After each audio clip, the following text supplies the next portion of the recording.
យប់ស្ងាត់นิ่งបងអង្គុយម្នាក់ឯងមើលរូបអូននឹកឃើញរឿងចាំង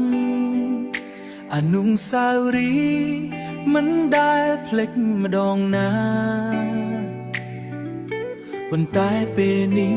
បងត្រូវលែងអូនហើយបងដឹងខ្លួនមិនអាចផ្ដល់អ្វីគ្មានទ្រព្យសម្បត្តិដូចគេដែលអូនជ្រើគ្មានទ្រព្យសម្បត្តិដូចគេដែលអូនជ្រើ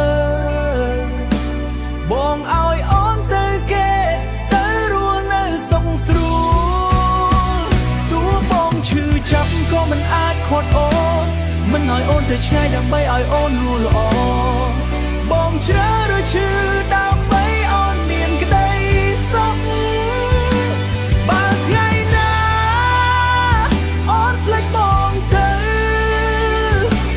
សូមចាំថាបងធ្លាប់ស្រឡាញ់អូនពិតបងមិនខឹងអូនជ្រើសផ្លូវថ្មីព្រោះជីវិត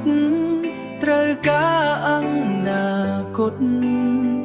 គេអាចឲ្យអូនរស់នៅល្អជាងបងគ្រាន់តែជាមនុស្ស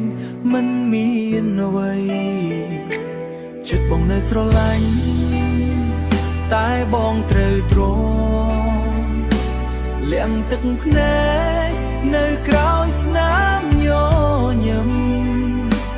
លាក់ទឹកភ្នែកនៅក្រោយស្នាមញញឹមបើសិនជាការបែកគ្នាអាចធ្វើឲ្យអូនញញឹមបងសុំចិត្តបាត់បង់ទួចិត្តបងខ្ទេចខ្ទាំ